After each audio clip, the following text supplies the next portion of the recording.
The saddest day of my life. The saddest day of my life. The saddest day of my life. Yeah.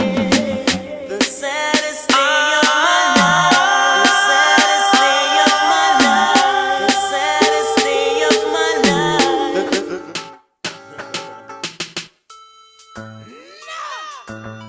Yeah, you know this. 2001. You know. And beyond. Yeah. Have a new style what them call it. Les gars, est-ce que vous aussi vous vous retrouvez avec plusieurs fils comme ça, plusieurs câbles électriques et vous savez pas d'où ça sort? Parce que moi j'ai que ça, wesh. Je sais pas comment je vais faire pour m'en sortir. La vérité, je sais pas comment je vais faire. Je pense avoir vidé mon appart, mais c'est avant de tomber sur tout ça, quoi.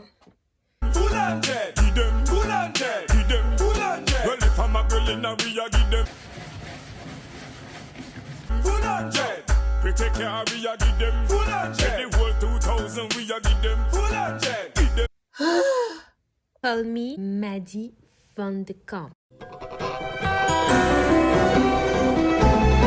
Si vous vous demandiez la différence entre l'iPhone 11 et l'iPhone Pro Max, la qualité de l'image la nuit. Parce qu'en fait, le jour, l'appareil photo, la qualité est pareille. Mais la nuit, frère, c'est pixelisé. C'est des pixels, des pixels, des pixels et des pixels. Les gars.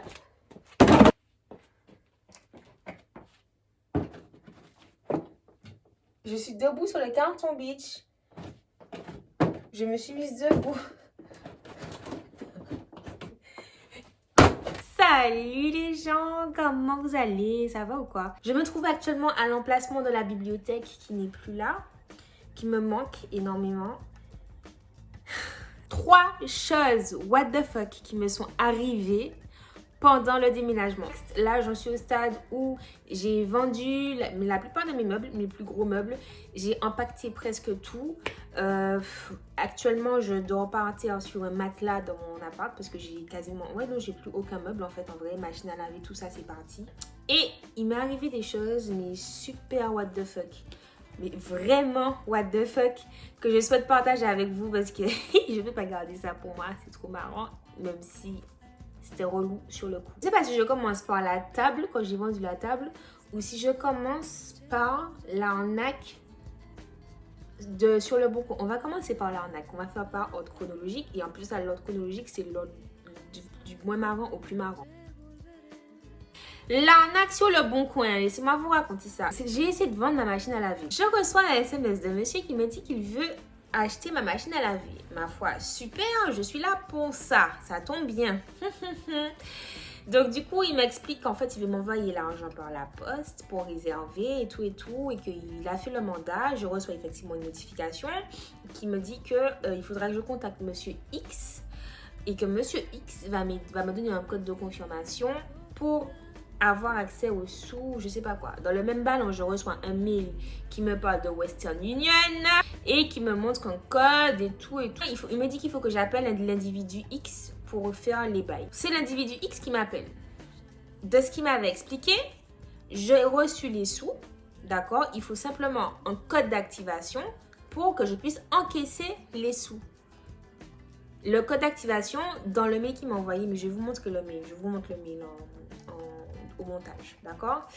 Dans le compte d'activation, Monsieur X ou D, parce que le nom qu'il m'a donné commençait par D, m'appelle.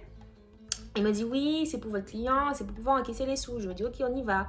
Il m'envoie sur le site que je cite recharge.fr et j'ai fait des recherches et il y a pas mal de personnes sur des forums qui se sont plaints que ce soit une arnaque, d'accord? Donc recharge.fr, les gars, méfiez-vous. Je vais sur le site recharge.fr, il m'explique oui, donc en fait vous avez un truc de 300 € et monsieur, votre client vous donne 150 € pour ne pas que vous ayez à payer les frais. Je lui dis d'accord. je trouve ça quand même curieux qu'une personne achète des biens pour 300 € et que tu payes la moitié de la somme pour transférer les sous. Enfin, c'est énorme. Enfin, on va sur le site, il m'explique les démarches, il me dit oui, prendre une recharge, vous allez tel endroit et tout et tout. Du coup, je vais et tout. Et puis, il me dit, vous choisissez la recharge 100 €.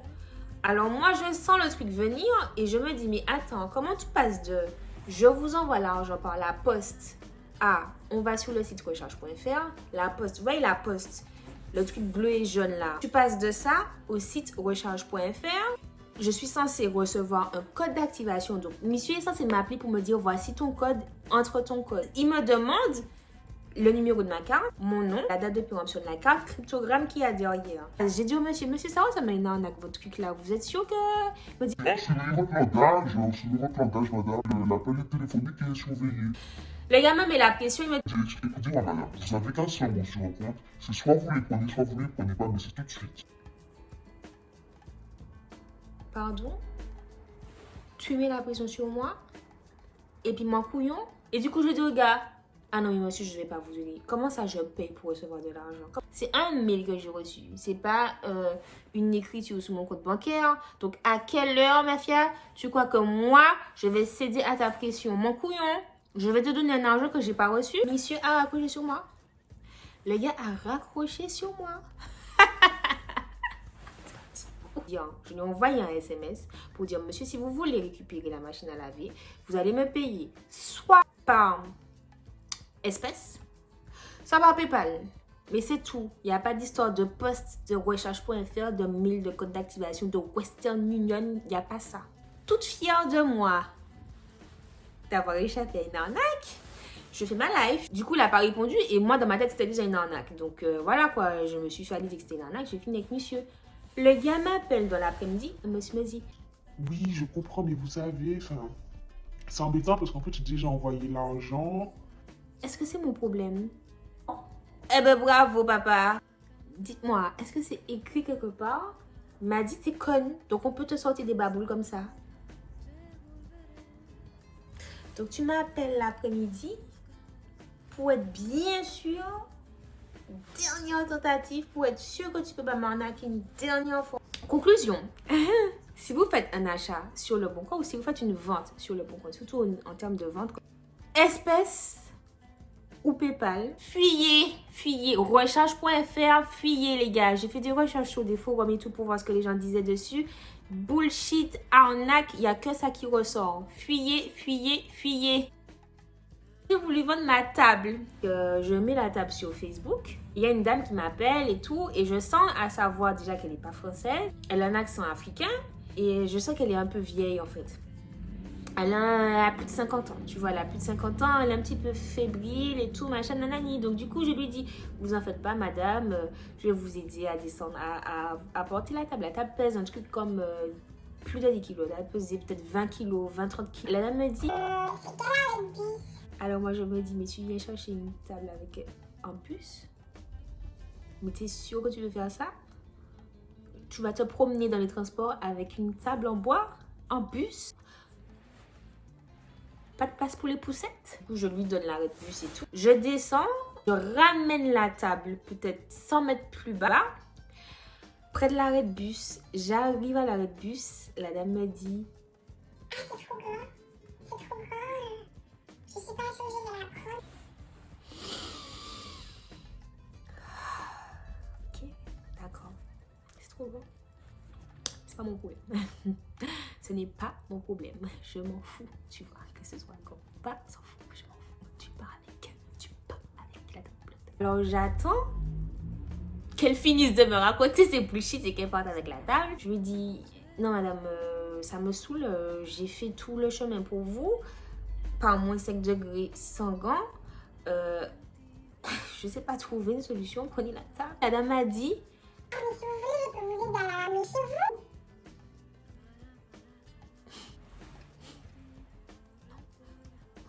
c'est pas ça que je veux. En fait, je veux que tu me donnes mon argent et que tu partes avec la table. Du coup, elle voit que je bouge, pas et que j'attends. Tu vois, gentiment. Et elle me dit, appelle ta soeur. Elle appelle sa soeur, elle dit, Elle me pouvoir rentrer dans le bus avec la table. J'étais tellement petite, fragile et c'était une petite mamie. Faisait froid.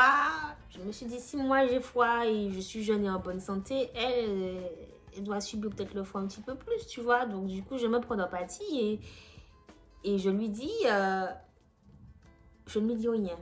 Si. Et elle me dit, Vous pouvez me prendre un Uber, s'il vous plaît? là, elle m'a demandé si je pouvais lui prendre un Uber. Alors je lui dis, ok. Parce que moi, il fallait absolument qu'elle parte avec la table coûte que coûte. Il fallait qu'elle parte avec la table. J'en avais marre, je ne pouvais plus. J'avais trop de meubles chez moi. Je pars dans une semaine, frère. Je ne peux pas garder des meubles comme ça chez moi. Je n'avais plus l'application Uber installée sur mon téléphone. Je ne comprends pas de Uber en Martinique. C'était là, mais ce n'était pas téléchargé. Du coup, je télécharge l'application pour la dame. Je lui demande où est-ce qu'elle va. Et là, elle n'est pas très loin. Je lui dis, ça fait 10,50 €. Est-ce que vous avez 10 € sur vous? La dame me donne 10 € en cash. Et au moment où le Uber est censé arriver, mon téléphone s'éteint parce que j'avais pas beaucoup de batterie. Je lui dis, madame, mon téléphone s'est éteint, je dois rentrer et tout.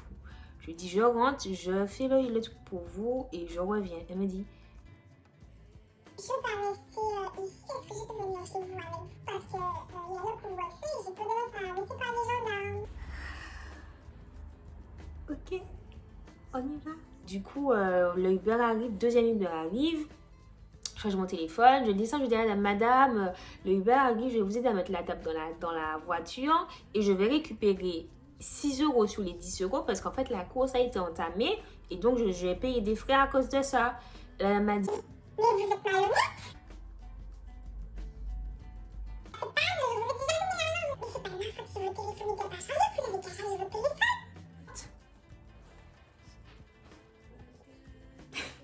je Seigneur. Pour la confiance pour la table. Je vous ai déjà donné l'argent, mais j'ai pas autant d'argent sur moi et tout. Donc vous êtes chez vous, descendez, on va régler ça. Elle dit, descendez, on va régler ça en mode on va se battre. Je te raconte là. Du coup, je descends, toujours dans l'intention de garder mes 6 € qui ça. Je descends et je lui explique et tout. Je reporte la table pour elle, je traverse là où avec la table. J'arrive, le gars du Uber me dit, Ça va pas rentrer dans la voiture.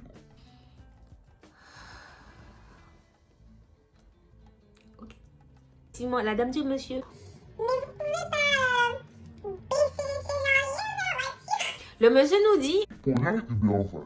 je dis ok, je regarde sur mon téléphone, je lui dis madame, Uber Van ça coûte 20 €, est-ce que vous avez 20 € sur vous?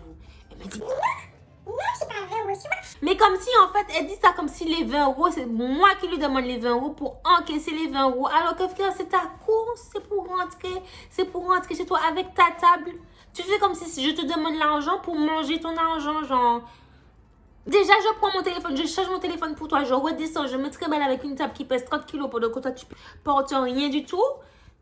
Et en plus de ça, tu me regardes comme si je suis une personne cupide qui veut que ta thune.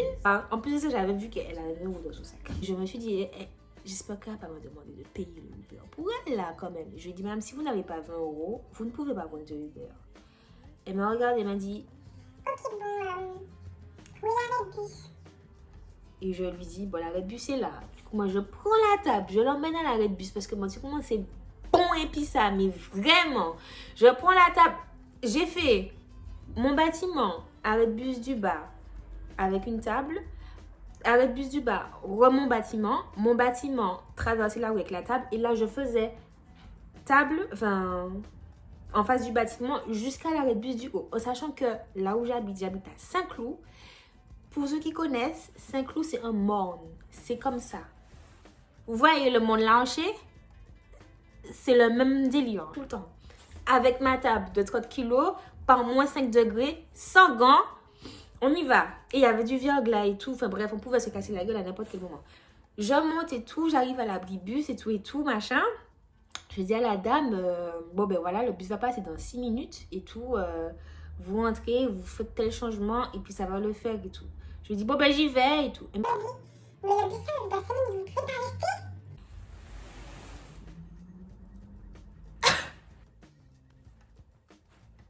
mais qu'est-ce que c'est que cette blague? blague, putain de blague. Là, je rigole, mais sur le coup, j'étais pas contente. Vous pouvez pas rester. Genre, tu sens pas que t'exagères? Tu aurais pu rester avec moi. Déjà que j'étais à pour toi. Reste avec moi. Attends 5 minutes dans le froid. Ça suffisait pas de me porter la table de bas en haut, de commander un Uber pour moi, de télécharger une application que tu n'as plus. Il faut que tu restes. Eh, t'avais pas compris ça? Mais qu'est-ce que c'est que cet individu? Moment tu prends ta vie en main? À quel moment tu prends ta vie en main? Comment ça, il faut que je te prenne un Uber, que je... Les gars, ça allait crescendo dans le n'importe quoi. J'avais envie de rentrer chez moi direct parce que j'en pouvais plus. En fait, je sais que si je restais là encore 1 minute, elle allait me demander de lui prendre un billet d'avion, frère. J'ai pas l'application Citymapper. Est-ce que vous pouvez télécharger pour moi pour que je puisse voir le trajet? J'avais tellement besoin qu'elle parte avec la table que j'ai pris son téléphone, je lui ai installé Citymapper et j'ai mis son adresse pour elle. Et je lui ai dit, madame, voici le truc. Et en fait, pendant que je fais ça, je vois qu'elle est en train de regarder. Puis c'est tout. Et je me dis, en fait, la dame s'en battait la race du bus, de l'application. Elle voulait juste que le bus arrive et que je l'aide à faire rentrer la table dans le bus avec elle. Et moi, j'étais à mode, alors là, frère, si tu crois, la vérité, si le bus arrive là et que je suis là en train de te télécharger l'application, moi, qu'à quitter, moi, qu'à dire en mi-tanzier, moi, qu'à quitter rentrer, puis bis là, moi, pas qu'à dire. Non, mais franchement, frère, à quel moment tu arrêtes de gratter comme ça? Ta dignité, frère, elle est où ta dignité? Ressaisis-toi, prends ta vie en main, prends ta table en main, débrouille-toi par toi-même. Mais non. Et le lendemain matin, première heure, 7h, 8h, comme ça, je vois que la dame m'appelle. Yo! Bref. J'ai décroché, j'ai compris que c'était elle. J'ai raccroché. Autre chose, what the fuck. C'est pas tellement what the fuck, mais un peu quand même. Parce que du coup, alors, Madi Cracra n'avait pas lavé son four depuis très longtemps. Et le four était bien encrassé. Et je comptais le vendre, tu vois. Sauf que moi, je n'achète pas de four dégueulasse comme ça, you know. So, j'ai commencé à nettoyer et tout. Mais je sentais que, voilà, frotter, ça aurait pas suffi. Du coup, je suis allée regarder les tutoriels sur YouTube sur comment décrasser un four et tout. Et les gars, j'ai fait ça. Et ça a full fonctionné. Ça a full fonctionné. Le four était dégueulasse au début. Et à la fin, il était potable. Genre, tu pouvais le vendre à quelqu'un. Genre, vendable. Le nettoyage. Ne sous-estimez jamais l'ampleur du nettoyage qu'il y a à faire. Je nettoie ma maison 1 fois par semaine. Genre, vraiment 1 fois par semaine, je fais le ménage. Donc, aspirateur, on nettoie les carreaux, on nettoie les miroirs, tout ça. Les gars, le bordel que c'était!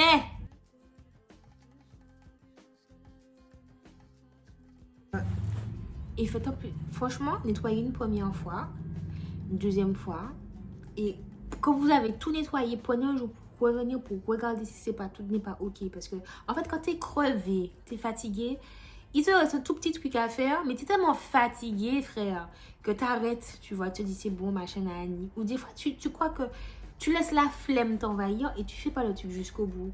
Donc, si vous êtes fatigué, pas de souci, allez dormir, mais revenez pour être sûr que c'est bien propre.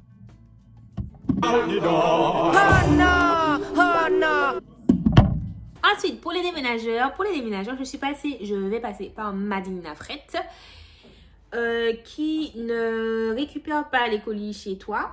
Donc, il faut passer par une autre entreprise qui permet de transporter colis de chez toi à Orly. Et Madinina Fret prend tes colis de Orly à Fort-de-France. Et ça coûte 3,50 € le kilo, plus des euros de frais de dossier. Je ne sais plus combien d'euros je vais chercher. Mais... Les gars, si vous êtes comme moi dans la configuration où vous vendez vos meubles pendant la période Covid et tout, en sachant qu'il y a un couvre-feu à Paris à 18h et que le couvre-feu est respecté de ouf, sachez que vous vendez beaucoup se faire le week-end. Donc faites de la pub à fond la semaine et le week-end, il faut que vous soyez dispo, like for real, like. Parce que les gens te disent... Bah, par exemple, mon canapé, je l'ai vendu ce matin. Je l'ai mis en vente hier soir. Ce matin, à 8h, il y a une dame qui m'a appelé pour me dire qu'elle était intéressée. À 10h, il était chez moi. À 11h, il n'y avait plus de canapé. Parce que, en fait, les gens, ils ne savent pas. Tu ne peux pas leur dire, bon, ben, après 18h, du coup, parce que tout le monde finit à 18h. Mais non, les gens rentrent chez eux après. Donc, c'est le week-end que tout se passe. Et c'était une appréhension que j'avais de ne pas pouvoir vendre mes meubles à cause de ça. J'avais peur que les gens puissent pas venir récupérer. En fait, ils peuvent, mais il faut être vraiment, vraiment dispo. Les petites annonces, les gars. Les petites annonces. Le Bon Coin, Facebook et tout. Ce qui fonctionne le mieux, ce qui a le plus fonctionné pour moi, c'était Facebook. Les gens sont beaucoup plus réactifs sur Facebook. Mais il y a une chose pour les ventes.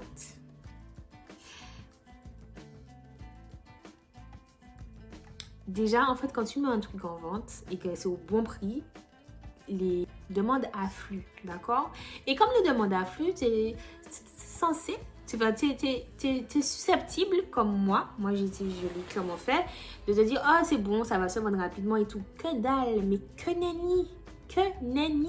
Il faut être là parce qu'en fait, les gens, je pense qu'ils s'amusent et ils regardent, ils envoient des messages comme ça, mais ils sont pas full intéressés. Donc, ne lâchez rien tant que le truc n'est pas hors de chez vous.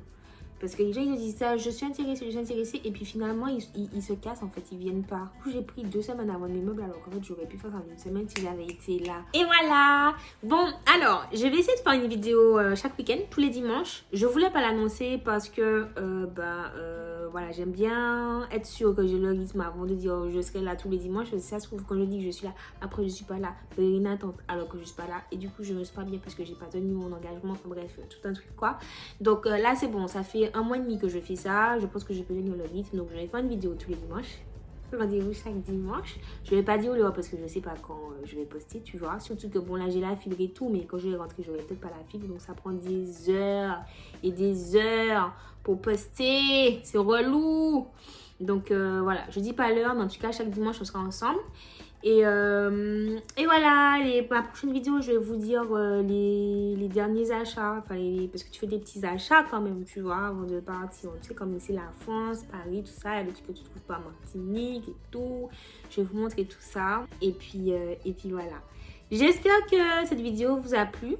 Dites-moi en commentaire comment s'est passé votre déménagement. Les trucs auxquels vous avez fait face. Les transporteurs peut-être auxquels vous avez fait appel. Moi, tout ça, on discute, je réponds, je kiffe répondre. Je kiffe lire vos commentaires, je trouve ça trop cool. Et voilà, on est ensemble, je vous fais plein de bisous. Et à la prochaine vidéo. Bye bye. J'espère que vous avez aimé mon introduction. Dites-moi si vous avez aimé mon introduction. Moi, j'ai trop kiffé faire l'introduction. Dites-moi, ok? Bisous.